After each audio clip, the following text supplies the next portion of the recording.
Hey everybody, I'm Scott Weichel. You're listening to My Kind of Country on MKOCRadio.com.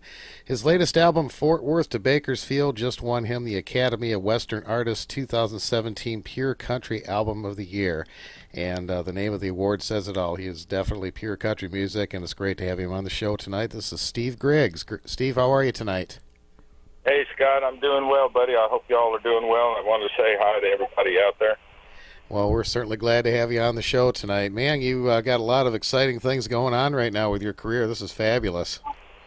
Yes, sir. Yes, sir. It's a little overwhelming at times, but so far we're able to keep up. Well, that's a good thing. Well, it's certainly well deserved. You got some great music, and you're certainly a fantastic singer and songwriter. And give me a little bit of background on your getting into your career and how you got into the whole music business. Well, I played music since I was a kid. You know, Mom and Dad played a little music, and we'd sit around the house after Sunday dinner.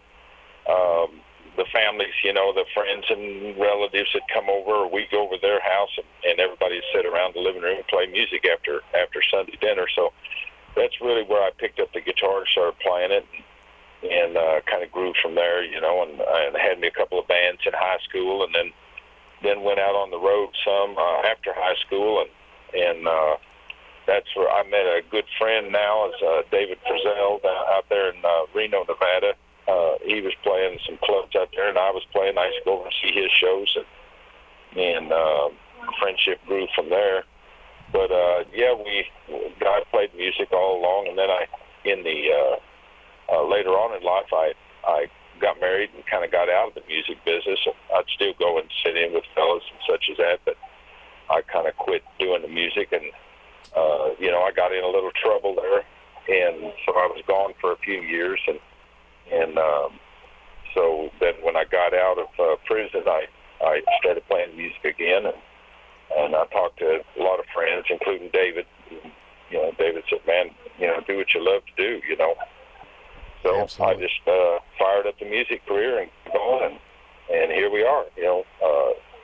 While I was in there, I wrote a lot of songs, and so had a lot of songs in the catalog to work with when I got out. So we just started recording albums, and the first one out of the bag there, we got Album of the Year. So we feel pretty fortunate with that.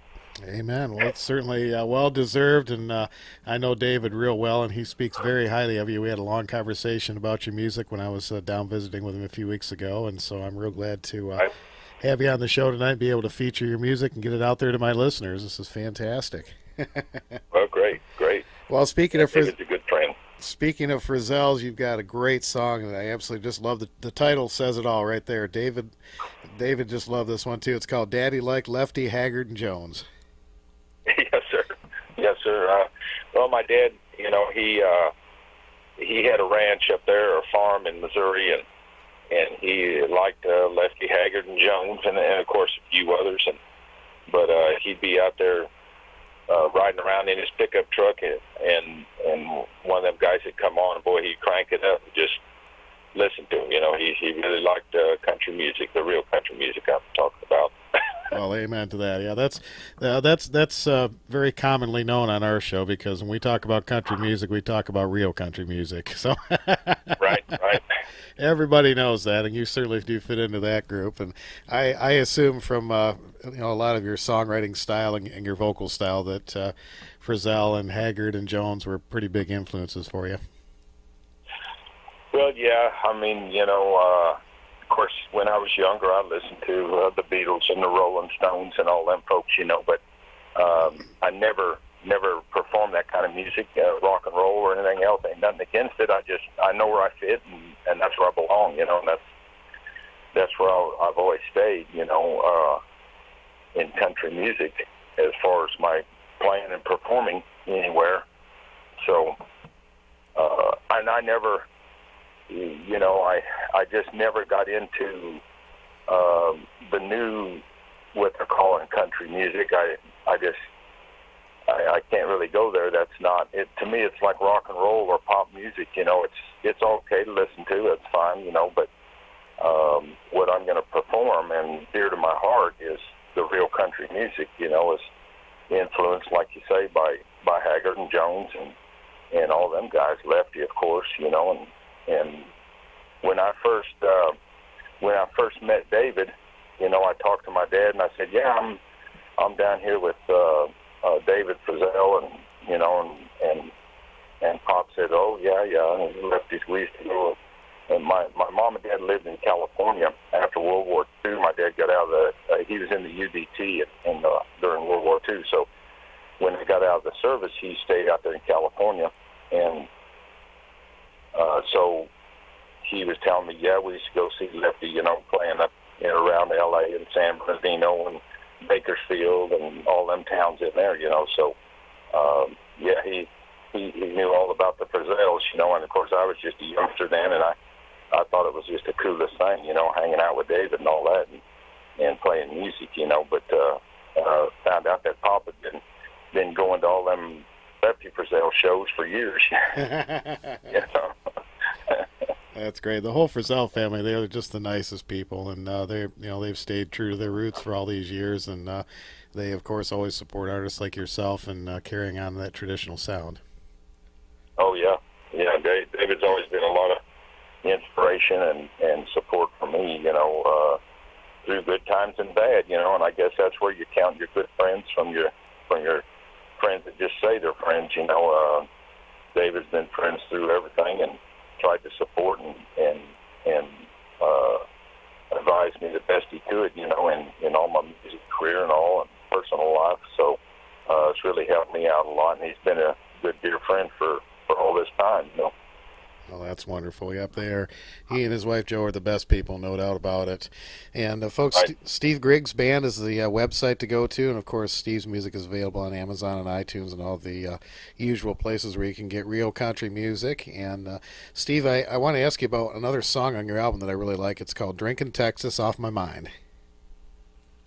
Yeah, "Drinking Texas Off My Mind" is it's a song that. I was in prison when I wrote it, and I asked a fellow was up there. He was from Oklahoma, and we were down in Texas at the time. And he said, "I said, man, what are you going to do when you get out?" Because he was getting out before me. So I said, "What are you going to do when you get out?" And he said, "Well, what I'm going to do is get in my pickup truck and get me a case of beer and drink Texas off my mind." He said, "Man, I've had enough of this down here." So he was headed back to Oklahoma, and I said, "Let's see, drinking Texas off my mind." He said, "Yeah, I'm going to be driving down the road drinking Texas off my mind and throwing them empty beer cans in the back of the pickup truck." and I was thinking, well, I'm not sure that you can get away with that anymore. You Yeah. might be back in here with me, But that's where that song came from, and it's really turned out to be. It was one of them songs that it comes to you immediately, and it took me 15 minutes to write it, and it's one of those songs that's real catchy. A lot of folks have really liked that song. Yeah, I like it a lot. As I talk to a lot of different songwriters, I do hear a common thing with a lot of them, and it's just like what you had just said, that the good songs seem to come really fast. Yeah, it seems like they come all in one piece. That you don't have to work out no phrasing or anything like that. No verses and chorus and all that. The good ones seem like they just come to you all at one time. And you take off singing them, and you just go all the way from the front to the back, and you're done with it. It's really strange. Yeah. Well, tell me about some of the other songs on the album that kind of stand out in your mind, and songs that are kind of near and dear to you, especially. Well, I tell you, I think it's the last song on there, "You'll Never See Me Crying," is probably the most near and dear to my heart, because it's about when I was in there, and I called my daughter, and it was her, I think 11th birthday or something, 11th or 12th birthday, and I couldn't, of course, be there because I was in prison, and so I wrote that song. When I got off the phone, she was having a birthday party at the house, and when I got off the phone, I hung it up, and I went back and wrote that song, really for her. And I was not going to put it on an album. I was not going to put it out to the public even, because it was just so so meaningful to me. But one of the guys, when I went to do that album, I went over and somebody asked me, "Hey, play that song, You'll Never See Me Crying." And so I started playing it, and the producer in the studio there said, "Man, you got to record that song." So that's why it's on the album. But yeah, that song's real near and dear to me. You Can't Turn Back the Hands of Time is another one that's pretty near and dear to me, because of what, we all have our own prison. I was in physical prison. Some folks have prison every day when they go to work. And we have mental prisons, we have physical prisons. But Can't Turn Back the Hands of Time means a lot to me, because I lost time in prison, and you can't turn back the hands of time. That, to me, is pretty meaningful. It's just most of those songs, most of the songs I write are either something about something that happened in my life, or something like the fellow telling me he was gonna drink Texas off his mind. It's about life's story. Yeah.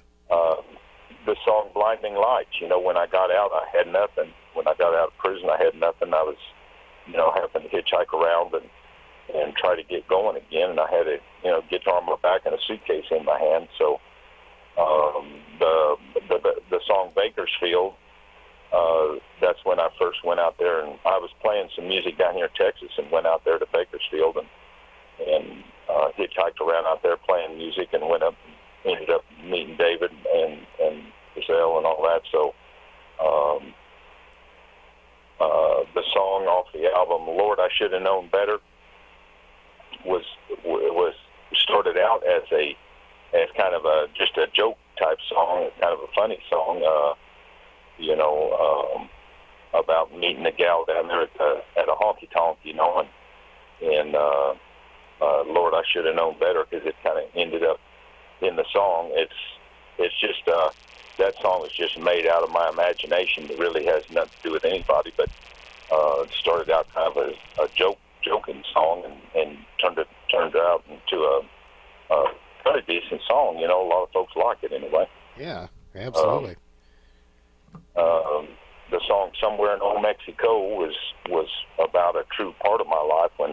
When I was about to get in trouble, I went down to Mexico for a while, and I hung around down there for a couple of years. So that song's about that, and just kind of nothing to do down there except go to the cantinas and hang out on the beach or whatever, But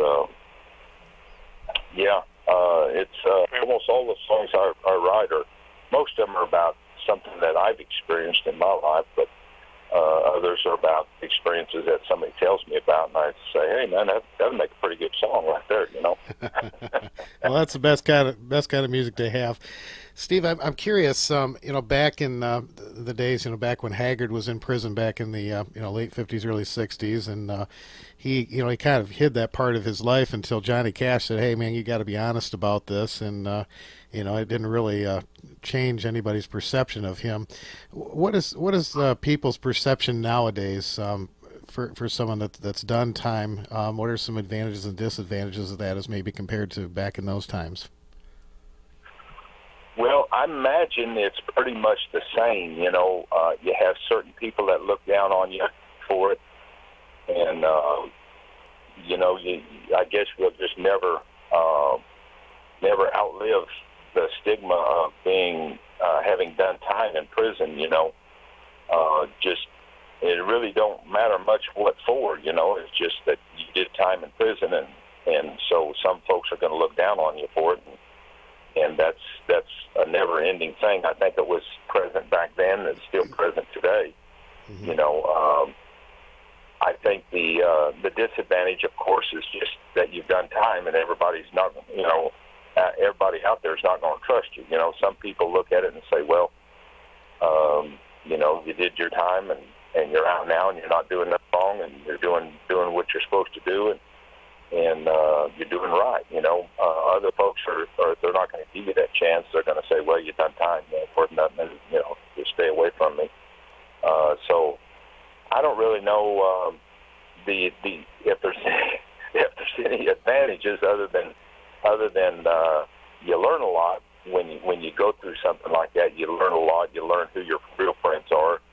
Like David has always stuck with me through it all, and other folks you never hear from again, So if there's value in that, which I think there is, you learn who your friends are and who your friends are, your true friends are not, So absolutely.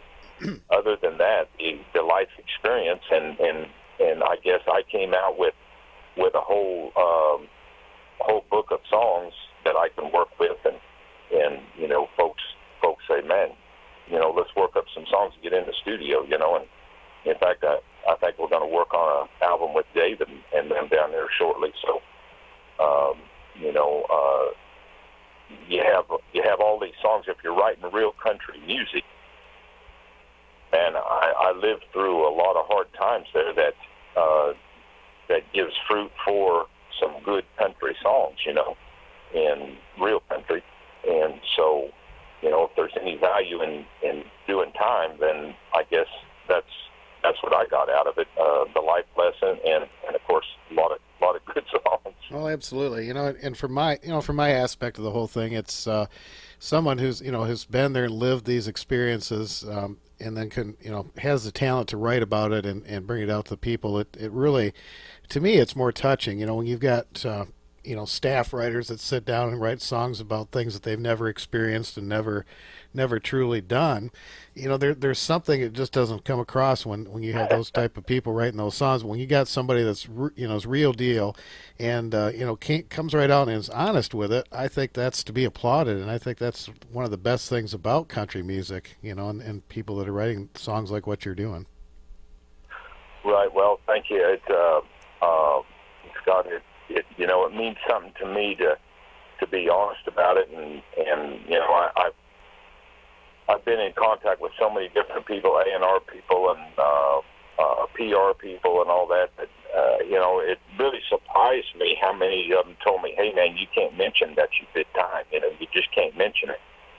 And I know right off the bat they're not the person that I should be working with, because I'm not that kind of person.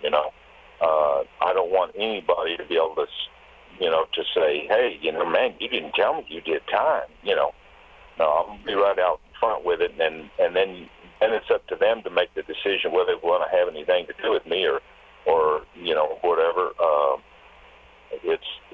There it is. I did time, and there you go. So we were bringing things from Mexico, and it was illegal, and I shouldn't have done it, but I did, and I went and did my time for it. Here I am. Well, people relate to that. We've all, in various degrees, we've all made mistakes and things like that, and things that we wish we could undo, but you can. And so, Sure. what you take from it and what you build from that, and try to better yourself.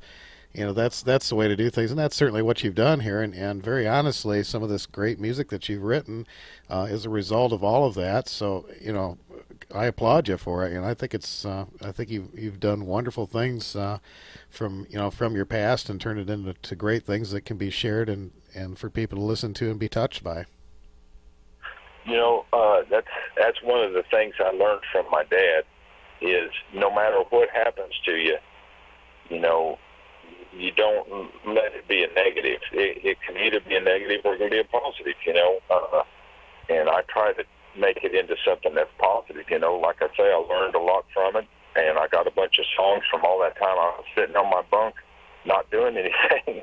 I was writing songs, Of course, I got my paralegal degree in there while I was in there, and so I had some good jobs offered to me when I got out. I had become familiar with several lawyers, and in fact helped them fight cases from in there. And so we won a lot of cases. I won a case for a fellow in the United States Supreme Court, and so my writing was definitely honed in there, my legal writing and my writing for songs. So I tried to use that time that I had to my benefit rather than just sitting there playing dominoes all day. You know? So, yeah, it's my and that's how my dad was. It didn't matter what happened, what went wrong, or whatever. He tried to turn it around and make it into a positive and look at the positive side of everything. And I think that's one of the greatest things that I took from him. You know, his life. So, absolutely. I that's what I try to live by. Well, good for you, man. I'm glad to hear that. Steve, tell me a little bit about your live shows, and tell me a little bit more about the band that picks with you. Well, you know, I use different guys. Depends on where we're at.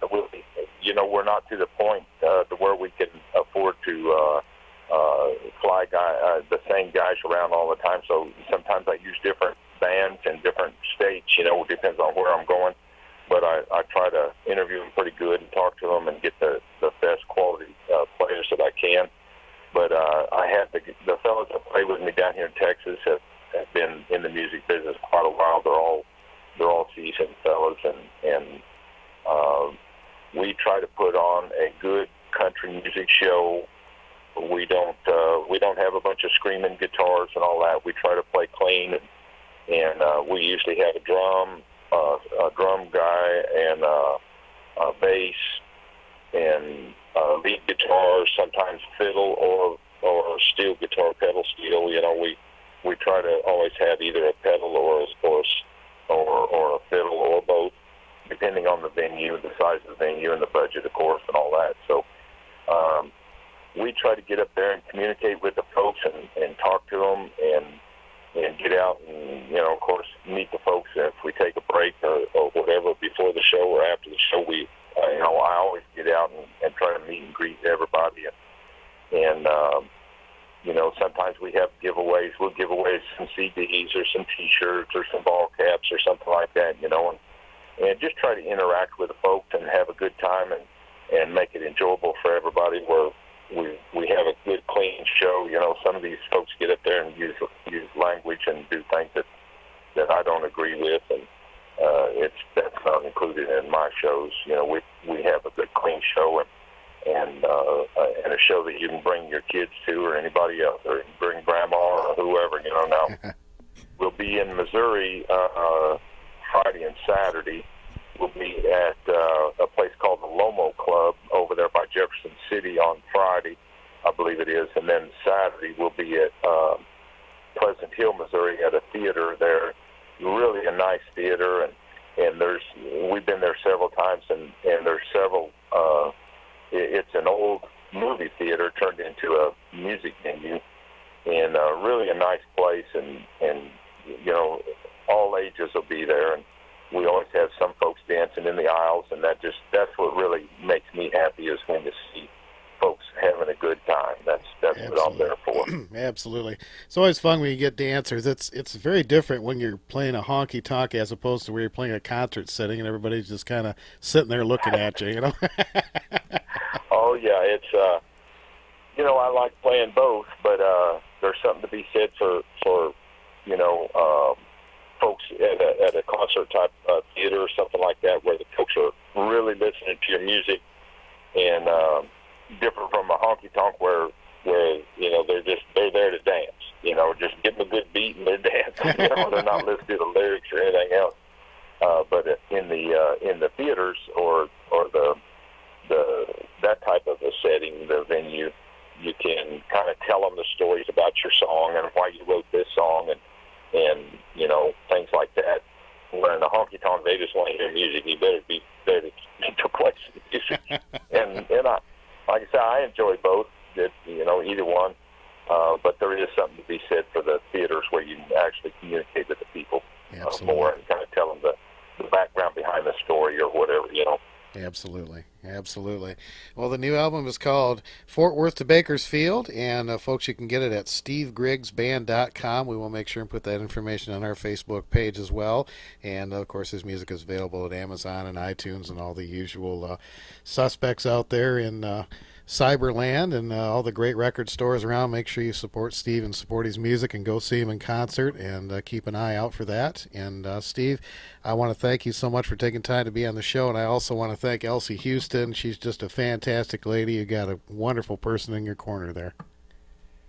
No, she does a great job, and she just keeps working. And you know, sometimes I get wore out. I'm tired from being up all night playing and driving and all that stuff. And Elsie has really been great, and she's really, really pushing for more shows and all that kind of thing. So I really appreciate that. Absolutely. Well, as you progress and have more music out, we'd love to have you back on the show anytime. And of course, if you're working with David, we are a proud supporter and sponsor for Frizzell Family Music and Nashville American Music, and we're always happy to help get the word out on this great real country music coming out. Great, Scott. Thank you all for having me. I really appreciate it. Well, it's my honor. Anytime, Steve. Thank you so much. We're going to play a couple songs from your album Fort Worth to Bakersfield for the folks right now as we continue with My Kind of Country right here on MKOC Radio. Steve Griggs, thanks again. Thank you.